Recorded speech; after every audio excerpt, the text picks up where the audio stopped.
Hello student, welcome back.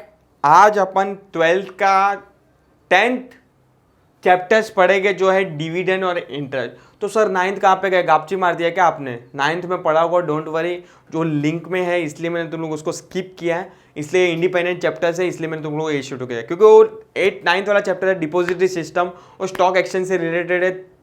12 chapters और 11 chapters के, तो वो तीनों चैप्टर साथ में पढ़ा को तो तुम लोगों को कंसेप्ट याद रहेगा। ठीक है, तो ये वाला इंडिपेंडेंट चैप्टर्स है dividend and interest, I hope, और बहुत बेसिक चैप्टर्स है dividend and interest. I hope तुम लोग को दोनों का मतलब तो मालूम ही है कि what you mean by dividend and interest. भाई इक्विटी शेयर होल्डर को इन रिटर्न में जो मिलता है उसको बोलते हैं डिविडेंड, और क्रेडिटर्स को, मतलब सर क्रेडिटर मतलब कौन? डिबेंचर होल्डर, डिपॉजिट होल्डर, उसको जो रिटर्न में जो मिलता है उसको बोलते हैं इंटरेस्ट। ठीक है, चलो शुरू करते हैं। इसके अंदर अपन क्या क्या पढ़ेंगे, डिविडेंड का मीनिंग पढ़ेगा। आई होप तुम लोग को तो डिविडेंड का मतलब तो क्लियर ही है। आई होप तुम लोग 12th के एसपी स्टूडेंट हो, 11th में भी डिविडेंड का क्या था, कंसेप्ट था। यस, डिविडेंड मीनिंग पढ़ेंगे, फीचर्स ऑफ डिविडेंड पढ़ेंगे। एग्जाम में कभी कभी क्वेश्चन आ जाता है बच्चे जैसा क्वेश्चन कि what are the features of the dividend. Legal provisions पढ़ेंगे। देखो ये चैप्टर्स, भले चैप्टर्स का नाम डिविडेंड एंड इंटरेस्ट है, बट पूरा चैप्टर्स किस पे है मालूम है? डिविडेंड पे ही है। Yes, legal provisions on the dividend पढ़ेंगे कि legal provision on the source of dividend क्या होता है, legal provision on the for the declaration of dividend क्या होता है, और legal provision for the payment of dividend होता क्या है। वापस से एक इंपॉर्टेंट शॉर्ट नोट पढ़ेंगे जो है 5 स्टार मार्क, 5 स्टार कर देना इसको, जो है अनपेड एंड अनक्लेम डिविडेंड।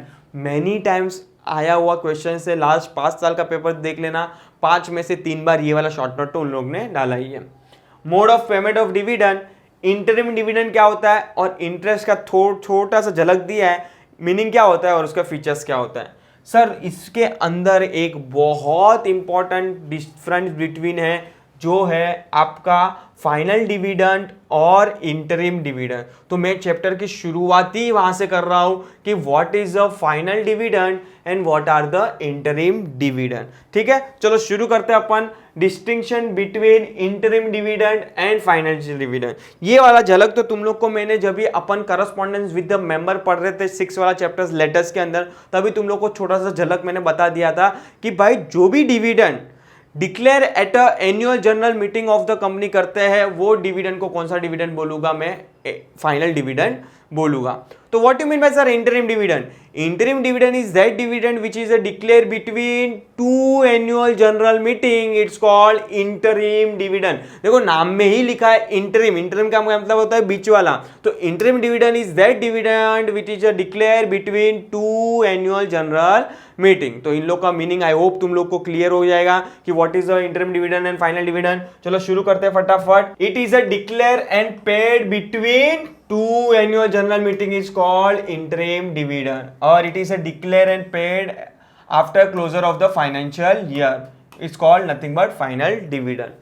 वो डिक्लेयर, कौन डिक्लेयर करता है? It is a decided and declare by the board of director, 1 marks के लिए objective, in the board meeting. कौन डिसाइड करता है interim dividend? Board of director decide करते हैं in the board meeting. But यहाँ पे वैसा नहीं है, यहाँ पे रिकमेंडेशन कौन करेगा? बोर्ड ऑफ डायरेक्टर, पर डिक्लेयर कौन करेगा? Share holder. देखो क्या लिखा है, it is a decided and recommendation by the board of director, it is declare by the share holder in the annual general meeting. इसलिए नेक्स्ट पॉइंट है अपना third point, authorisation. It can be declare only if article of association permit is to declare. वापस से 1 marks से लिए objective या तो true false with reason भी आ सकता है कि इंटरिम डिविडेंड के लिए आर्टिकल ऑफ एसोसिएशन की परमिशन चाहिए, बट फाइनल डिविडेंड के लिए नहीं चाहिए। It is a declare does not need authorisation by the article of association. Final dividend में आर्टिकल में कुछ भी नहीं लिखा रहेगा तो भी दे सकते हो, बट इंटरिम में तो लिखा ही होना चाहिए। अभी है व्हेन डिक्लेयर, कभी डिक्लेयर करते हो ये तो मालूम ही है ना, between 2 annual general meeting. It is a declare between 2 annual general meeting of the company, और ये at a annual general meeting of the company. It is a declare at a annual general meeting of the company. Next point आता है rate of dividend. कितने rate of dividend होता है? Rate of interim dividend is lower than the final dividend, rate of final dividend is always higher than the interim dividend. Next है source, कहां से dividend declare करेंगे? It is a declare out of the profit of the current accounting year, मतलब जिस year में ज्यादा profit हुआ रहेगा उसमें से ही इंटरम डिविडेंड डिक्लेयर कर सकते हैं। बट फाइनल डिविडेंड का ऐसा कुछ भी नहीं है, आप प्रीवियस ईयर का भी प्रॉफिट, मतलब जो रिजर्व एंड सरप्लस में पड़ा रहता है ना प्रीवियस ईयर का प्रॉफिट, उसमें से भी आप क्या कर सकते हो? डिक्लेयर कर सकते हो। It is a declare from the different sources like current year profit, free reserve, nothing but reserve and surplus, capital profit, money provided by the government for the dividend at extra. Yes, next point, 7th point और last point होगा अपना जो है 7th accounting aspect. It is a declare before preparation of the final account of the company and it is a declare only after the accounting of the year are prepared and finalized. तो I hope तुम लोग को basic difference between मालूम हो गया रहेगा कि what is a interim dividend and final dividend. Exam के पॉइंट ऑफ व्यू से बहुत इंपॉर्टेंट था, इसलिए तुम लोग को मैंने शुरुआत ही कहां से किया? Interim dividend and final dividend. चलो अभी डायरेक्ट शुरू करते हैं चैप्टर्स, मीनिंग डिविडेंड का, introductions. Profit making and its maximization is a prime aim of all the business organization including a joint stock company. The shareholder invests with the aim of earning return out of the profit of the company. ये तो common sense है। आज share holder कोई पैसा invest करता है company के अंदर तो क्या एक्सपेक्ट करके करता है? लॉस हो? नहीं, उसका एम क्या होता है? Something get in return, nothing but dividend. Yes, dividend का मीनिंग पढ़ते हैं। The term dividend is derive from the Latin word, याद रखना ऑब्जेक्टिव्स में आता है कभी कभी, word dividend term which means that which is to be a divided. It is that part of profit of the company which is distributed among its shareholder.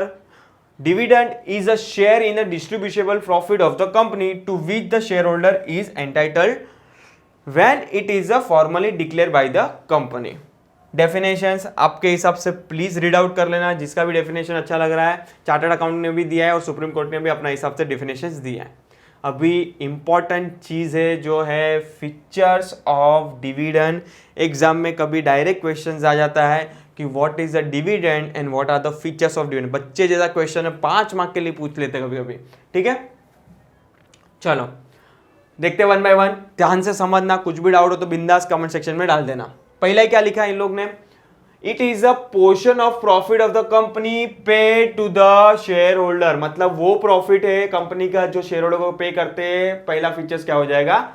Dividend of the features of the dividend. Second है it is a payable out of the profit of the company, common sense है, profit होगा तो ही dividend मिलेगा। Third है dividend is an unconditional payment made by the company, ये बहुत ज्यादा इंपॉर्टेंट है। अनकंडीशनल मतलब आप शेयर होल्डर को ये नहीं बोलोगे, मतलब ये नहीं, कौन नहीं बोलेगा? कंपनी, कि मैं तेरे को डिविडेंड तभी दूंगा तभी जब भी तू मेरे लिए ये करेगा। कोई कंडीशन होनी चाहिए नहीं, अनकंडीशनल होना चाहिए। Fourth, company can pay the dividend only to the share holder that is equity and preference share holder, ये तो कॉमन सेंस है, ये तो चीज आपको मालूम होगी। Fifth, if the company has issued a equity share with the differential right as to the dividend, the term of issue of such share will govern right of shareholder about the receiving of the dividend. 6 point, dividend cannot be declared out of the capital. 5 star questions है, 5 star exam में बहुत time पूछा है, true false with reason, कि भाई dividend can be declare out of the capital. नहीं भाई, capital किसके लिए होता है? प्रॉफिट बिजनेस करने के लिए। कैपिटल डिविडेंड के लिए होता है? कभी नहीं होता। देखो कैपिटल प्रॉफिट में से तुम लोग डिक्लेयर कर सकते हो। देखो बहुत टर्म, दोनों बच्चे लोग बहुत कंफ्यूज हो जाते हैं, मैं तुम लोग यहाँ पे क्लियर करवाता हूँ पहले कि कैपिटल क्या होता है। Capital is that capital which will be invested by the owner for the purpose of the future business. Capital profit क्या होता है? कैपिटल प्रॉफिट में से डिविडेंड डिक्लेयर कर सकते हो? पहले वो क्लियर करो सर। यस, कैपिटल प्रॉफिट में से डिविडेंड डिक्लेयर कर सकते हैं बट कैपिटल में से नहीं। देखो कैपिटल और capital profit both are different term. Capital profit मतलब सर क्या, कि फॉर एग्जांपल एक मैंने फर्नीचर लिया था, वो फर्नीचर की वैल्यू थी 1 लाख रुपया। 2 महीने के बाद मैं वो फर्नीचर बेचने गया या तो मशीनरी बेचने गया, उसकी वैल्यू आई फॉर एग्जाम्पल 1,20,000, मतलब 20,000 का क्या हो रहा है? प्रॉफिट हो रहा है कंपनी को। तो कंपनी वो 20,000 में से प्रॉफिट में से डिविडेंड डिक्लेयर कर सकती है? यस, कर सकती है। अपन ने अभी तो पढ़ा था, किसमें पढ़ा था सर? डिफरेंट बिटवीन कैसे, कि भाई company can be declare dividend out of the capital profit. Yes, ये देखो ना यहाँ पे पढ़ा था, it is a declare from the different source of like current year profit, free reserve capital profit. Getting my point. मैं तुम लोग को अभी बोला था कि अपन कैपिटल प्रॉफिट में से डिक्लेयर कर सकते हैं, यस 100% कर सकते हैं, बट कैपिटल में से डिक्लेयर कर सकते नहीं है। तो आई होप तुम लोग को क्लियर है दोनों। देखो ये छोटी छोटी चीज आपको कभी भी किधर भी नहीं सिखाई जाएगी, इसलिए मैं तुम लोग को बोल रहा हूं कि ध्यान से पढ़ो, ठीक है। चलो नेक्स्ट देखते हैं अपन। नेक्स्ट पॉइंट क्या बोलता है, 7th point, dividend can be declare only on the recommendation of the board of director. ये भी बात करेक्ट है कि भाई डिक्लेयर कभी करेगा जब भी recommendation by the board of director करेगा तभी। 8 पॉइंट बोलता है dividend as recommended by the board of director is approved and declare by the resolution pass at annual general meeting by the share holder. Of course final dividend के लिए आपको share holder की भी क्या करनी है, परमिशन लेनी है। 9th point, dividend for any previous year can not be declare once that year account annual account has been approved in the AGM. आपको एजीएम के अंदर क्या करना है, अकाउंट अप्रूव करना है, बाद में ही डिविडेंड क्या होगा, डिक्लेयर होगा। Sorry. Next 10th point, dividend once approved and declare by the share holder create a डेब्ट it can not be revoke. अभी ये क्या बोल दिया कि भाई अगर शेयर होल्डर ने अप्रूव कर दिया ना, बाद में कल उठ के शेयर डायरेक्टर बोले कि नहीं हम लोग से गलती हो गई, बोल के हम लोग अभी डिविडेंड डिक्लेयर कर रहे हैं, नहीं है। नहीं, एक बार बोला मतलब पत्थर के लकीर। आपको 100% वो डिविडेंड देना ही है। कंपनी के लिए वो क्या हो जाएगा, लायबिलिटी हो जाएगी, नथिंग बट डेप्ट हो जाएगा। 10th पॉइंट क्लियर है। 11, डिविडेंड इंक्लूडिंग इंटरिम डिविडेंड, ठीक है क्लियर है। 12th point, dividend must be paid in cash and not in kind. देखो ये भी बहुत ज़्यादा इंपॉर्टेंट है कि अगर सपोज कि आप कोई शेयर होल्डर को बोल रहे हो कि मैं तेरे को मोबाइल दे रहा हूँ, समझ लेते ये डिविडेंड है, ये चलेगा नहीं, आपको कैश ही देना है, काइंड में कुछ भी देना नहीं है। Dividend is to be paid on a paid up value of the share. Of course जिन्होंने जितना पेड अप वैल्यू भरा रहेगा उसके बेस पे मिलेगा, इक्वालिटी रखेंगे। भाई एक जन ने 10 रुपया भरा, 10 रुपये का शेयर था, और एक जन ने 5 रुपया ही भरा, तो उसको 5 रुपये के हिसाब से डिविडेंड मिलेगा और दूसरे को 10 रुपये के हिसाब से मिलेगा, ठीक है, कोई पार्शियलिटी होगी नहीं इस पर। और 14, dividend can not B paid on a call paid in advance. अगर कोई ने कॉल इन एडवांस में पैसा पे कर दिया तो उस पर डिविडेंड मिलेगा नहीं। Not usually the dividend refers to the annual or final dividend unless it is specifically mentioned in the as a interim dividend. ठीक है, तो these are the basic concept relating to the dividend और features of dividend. Next वाला मेरा part आएगा जो होगा legal provision regarding the dividend, और चैप्टर्स को मैं वही पार्ट के अंदर मैं वाइंडिंग अप कर दूंगा, क्योंकि 3 लीगल प्रोविजन पढ़नी है। अनपेड एंड अनक्लेम्ड डिविडेंड क्या होता है, mode of payment of dividend क्या होगा, इंटरिम डिविडेंड तो अपन ने ऑलरेडी डिफरेंस बिटवीन में पढ़ लिया है, और इंटरेस्ट क्या होता है। ठीक है, नेक्स्ट वाला मेरा पार्ट जल्दी लाऊंगा, तब तक प्लीज अपडेट रहिए। Thank you so much.